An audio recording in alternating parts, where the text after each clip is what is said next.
अस्सलाम वालेकुम dear students, उम्मीद है कि आप सब लोग खैरियत से होंगे। आज का है हमारा लेक्चर नंबर 15 चैप्टर नंबर 1 का। इस लेक्चर के अंदर हम क्या करेंगे, इस लेक्चर के अंदर हमने एक्सरसाइज को सॉल्व करना है और एक्सरसाइज में मेनली आपके एमसीक्यूज़ ही हैं। तो आज हम एमसीक्यूज़ देखेंगे और इनके आंसर्स को जानेंगे। सबसे पहला जो हमारा एमसीक्यूज़ है वो आपसे पूछ रहा है कि कौन सी ब्रांच है बायोलॉजी की जो फोकस करती है on the study of structure and function of cells. देखें, structure of function of cells जो है वो किस में देखा जाता है, तो ये साइटोलॉजी में देखा जाता है, जिसे हम सेल बायोलॉजी भी कहते हैं। हिस्टोलॉजी इसलिए नहीं है क्योंकि इसमें टिश्यूज़ को स्टडी करते हैं, माइक्रोबायोलॉजी में हम माइक्रो ऑर्गेनिजम्स को स्टडी करते हैं और इकोलॉजी में हम लिविंग ऑर्गेनिजम्स का अपने एनवायरनमेंट के साथ रिलेशन देखते हैं। नंबर सेकंड एमसीक्यू वो कहता है the study of the process of heredity. Heredity किसको कहते हैं बच्चों? हेरिडिटी कहते हैं वरासत को, कि ऐसे कैरेक्टरिस्टिक्स जो कि वालिदैन से बच्चों में आते हैं। फॉर एग्जांपल आप अपने ऊपर गौर करें, आपकी जो शक्ल सूरत है वो आपके वालिद और वालदा साहिबा से मिलती है, तो और इस तरह आपके वालिद साहब जैसे होंगे या वालदा जैसे होंगे, कद और इस तरह हर चीज़ ना, तो इसे हम हेरिडिटी कहते हैं। वो कहते हैं the study of process of heredity and variation in living organism is known as. इसे हम क्या कहते हैं? इसे हम जेनेटिक्स कहते हैं। वो क्यों? क्योंकि इकोलॉजी में आपको मैं पहले बता चुका, रिलेशन देखते हैं एनवायरनमेंट के साथ, एनाटमी इंटरनल स्ट्रक्चर की होती है, और एम्ब्रियोलॉजी में एम्ब्रियो को देखते हैं, तो पीछे बचा जेनेटिक्स। थर्ड एमसीक्यू आप देखें, वो कहता है इंसुलिन को बनाया गया बैक्टीरिया के ज़रिए। ये एक एग्जाम्पल है किस टेक्निक की? पैरासाइटोलॉजी की है? नहीं, पैरासाइटोलॉजी में तो पैरासाइट्स को देखेंगे। बायोकेमिस्ट्री? नहीं। Number 4 histology? नहीं, हिस्टोलॉजी में तो टिश्यूज़ को देखते हैं। तो ये जो है ये बायोटेक्नोलॉजी की एक एग्जांपल है, जो कि एडवांस टेक्निक है, जिसमें हम लिविंग ऑर्गेनिज्म को यूज़ करके इस तरह के प्रोडक्ट्स बनाते हैं जो कि बेनिफिशियल होते हैं। नंबर 4 देखें, वो कहता है हार्ट। आपका जो दिल है वो खून को पंप करता है, आपका जो मैदा है वो खाने को हजम करता है, और आपके जो गुर्दे हैं वो आपके ब्लड में इस तरह की जो वेस्ट मटेरियल होता है उनको पेशाब के ज़रिए वो क्या करते हैं? खारिज कर देते हैं। तो ये जो स्टेटमेंट है ये कौन सी ब्रांच से रिलेटेड है? देखिए, इन तीनों चीज़ों में आप एक काम कॉमन है कि इन तीनों चीज़ों में हमने किसी ऑर्गन का फंक्शन बताया है कि ये ऑर्गन क्या काम करता है, ये बात है ना। तो इसी तरह ये तीनों काम हम ये चीज़ें जो होती हैं ये हम किस में स्टडी करते हैं? ये हम फिजियोलॉजी में स्टडी करते हैं। एनाटमी इंटरनल स्ट्रक्चर देखते हैं, मॉर्फोलॉजी में आउटर बाहर का जो फॉर्म एंड स्ट्रक्चर होता है उसको देखते हैं, और हिस्टोलॉजी में हम टिश्यूज़ को देखते हैं। तो ये इसका करेक्ट ऑप्शन ए होगा, जो क्या है? जो है फिजियोलॉजी। उसके बाद नंबर 5 देखें आप, वो कहते हैं कौन सी ऐसी ब्रांच है बायोलॉजी की जिसके अंदर study of classification and organism के, जिसके अंदर हम क्लासिफिकेशन को स्टडी करते हैं।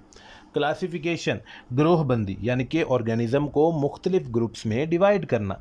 तो टैक्सोनॉमी? जी, टैक्सोनॉमी है, क्योंकि फिजियोलॉजी में हम ऑर्गन का फंक्शन देखते हैं, पैलियोंटोलॉजी में हम क्या देखते हैं? फॉसिल्स को स्टडी करते हैं, बायोजियोग्राफी में हम मुख्तलिफ एरियाज़ में पाए जाने वाले जानदारों को स्टडी करते हैं। नंबर 6 में देखें, वो कहता है कौन सा स्टेप है जो कि हाइपोथेसिस और एक्सपेरिमेंट के दरमियान में आता है। तो आपको याद होगा, मैंने आपको लेक्चर में पढ़ाते हुए भी बताया था कि हाइपोथेसिस को जब हम इफ़ देन का तड़का लगाते हैं और उसको हम लॉजिकल एक स्टेटमेंट बनाते हैं, तो उस स्टेटमेंट को हम क्या कहते हैं? डिडक्शन कहते हैं। तो इसीलिए जो हाइपोथेसिस है उसके बाद क्या आता है बच्चों? उसके बाद आपकी डिडक्शंस आती हैं, और उसके बाद फिर एक्सपेरिमेंट आता है। ऑब्जर्वेशन नहीं आएगी, ऑब्जर्वेशन तो हाइपोथेसिस से पहले होती है, रिजल्ट एंड में होता है, वो इसलिए नहीं आएगा। और एनालाइजिंग डाटा जो है ये समझें कि ये रिजल्ट्स में हम करते हैं।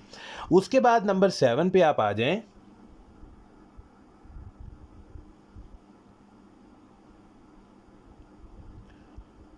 उसके बाद आप नंबर 7 पे देखें, वो कहता है कौन सी ऐसी कैरेक्टरिस्टिक है जो कि साइंटिफिक मेथड की नहीं है? पूछा, हाँ नहीं कहा, उसने नहीं का कहा है। तो अब आप देखें ऐसी कौन सी चीज़ है। नंबर 1 पे देखें, वो कहता है इट रिलाइज ऑन एविडेंस। क्या साइंटिफिक मेथड अपने एविडेंस पे रिलाई करता है, सबूत पे? जी बिल्कुल करता है, लेकिन यहाँ पे हमने वो कैरेक्टरिस्टिक ढूंढनी है जो उसकी नहीं है। नंबर 2, यानी कि 4 में से 3 ऐसी होंगी जो कि साइंटिफिक मेथड की करेक्टरिस्टिक होंगी, एक होगी जो नहीं होगी, और वो जो नहीं होगी वही हमारा करेक्ट आंसर होगा। Number 2, it involve formulating hypothesis. जी जी बिल्कुल, हम साइंटिफिक मेथड में हाइपोथेसिस बनाते हैं। Number D, it require rigorous testing. हाँ, ये भी बिल्कुल ठीक है कि हम बार बार जो है वो रिजिडस टेस्टिंग करते हैं, सख्त तरीके से उसे टेस्ट करते हैं ताकि वो गलत साबित हो जाए। तो एक ऐसा ऑप्शन है जो कि इसमें शामिल नहीं है, वो कौन सा है? Hypothesis will always be correct. ये गलत है। वो क्यों? क्योंकि हमें पता है कि हाइपोथेसिस जो होती हैं वो सही भी हो सकती हैं, गलत भी हो सकती हैं। ये मैंने आपको पढ़ाते हुए भी बताया था। नंबर 8 एमसीक्यूज देखें बच्चों, वो कहता है choose the correct sequence of steps. अब आपको ये तो बताने की ज़रूरत ही नहीं है, ये आपको पता ही होगा। सबसे पहले हम ऑब्जर्वेशन करते हैं, फिर हाइपोथेसिस, फिर डिडक्शन, फिर एक्सपेरिमेंटेशन और फिर रिजल्ट। तो आप देखें जिसमें ये चारों पूरे होंगे वो ठीक होगा। देख, ये सेकंड वाला क्यों नहीं है? क्योंकि इसमें ऑब्जर्वेशन के बाद हाइपोथेसिस और उसके बाद लॉ और थ्योरी आ गया, ये गलत है। हाइपोथेसिस पहले और ऑब्जर्वेशन बाद में, तो ये भी गलत है। लॉ और थ्योरी सबसे पहले, ये तो बिल्कुल ही गलत है। तो हमारा ए ऑप्शन यहाँ पे बिल्कुल ठीक है। नंबर 9 में आप देखें बच्चों, वो कहता है people who slept near a smoky fire. ये मलेरिया वाले टॉपिक से है कि ऐसे लोग जो कि धुएंदार आग के करीब सोते थे, उनके अंदर उनके कम चांस होते थे कि उन्हें मलेरिया हो। क्यों? Number 1, smoke kills Plasmodium in their blood. क्या उनके खून में जो प्लाज्मोडियम था, धुआं उन्हें उस प्लाज्मोडियम को मार देता था? नहीं, ये गलत है। Fire increase temperature and plasmodium are killed in air. क्या प्लाज्मोडियम हवा में था और जब फायर की वजह से टेम्परेचर बढ़ता था तो वो मर जाता था? नहीं, ये भी गलत है। Mosquito can not tolerate smoke and repelled. हाँ, ये ठीक है कि मच्छर जो हैं वो स्मोक को, धुएं को बर्दाश्त नहीं कर पाते और वो भाग जाते हैं। और हमें पता है कि मच्छरों के अंदर ही तो वो प्लाज्मोडियम था जो कि लोगों को जब मच्छर काटता है तो ट्रांसफ़र होता है और उन्हें मलेरिया हो जाता है। तो इस वजह से ये ऑप्शन बिल्कुल ठीक है। डी वाला भी गलत है क्योंकि smoke kills Plasmodium present in mosquito. क्या ऐसे होता था कि मच्छरों के अंदर जो प्लाज्मोडियम है वो धुएं की वजह से मर जाता है? नहीं, ये गलत है। नंबर 10 हमारा एमसीक्यूज देखें बच्चों, ये है कि experiments are very important in scientific method because the researcher. के एक्सपेरिमेंट बहुत इंपॉर्टेंट होते हैं साइंटिफिक मेथड में। क्यों? क्योंकि एक researcher always get correct result. नहीं, जब एक रिसर्चर रिसर्च करेगा तो रिजल्ट गलत भी तो आते हैं। तो पहला ऑप्शन गलत। Disprove many hypothesis and get some hypothesis proved. हाँ, ये हो सकता है कि काफ़ी हाइपोथेसिस को वो गलत साबित कर देता है और कुछ हाइपोथेसिस को प्रूव कर लेता है, सही भी साबित हो जाती हैं। सी देखें, दूसरा सही है। सी देखें, is sure that he will prove the hypothesis. उसे श्योर होता है कि हाइपोथेसिस वो करेक्ट साबित कर लेगा? नहीं, हाइपोथेसिस की तो बात यही है ना कि वो गलत साबित हो सकती है, तो ये भी गलत है। और नंबर डी में देखें, get a chance to work in laboratory. क्या वो सारा कुछ इसलिए कर रहा है कि वो लेबॉर्ट्री में काम कर सके? तो ये भी गलत है। तो बच्चों, ये एमसीक्यूज का था आपका। यहाँ तक हमारा कंप्लीट हो गया। मज़ीद आप देख लीजिएगा, किसी तरह का कोई क्वेश्चन, कोई भी चीज़ पूछनी हो तो आप बिला झिझक मुझसे कमेंट्स में पूछ सकते हैं। और अब इंशाल्लाह हम नेक्स्ट चैप्टर स्टार्ट करेंगे। तब तक के लिए दें मुझे इजाज़त। अल्लाह हाफिज़।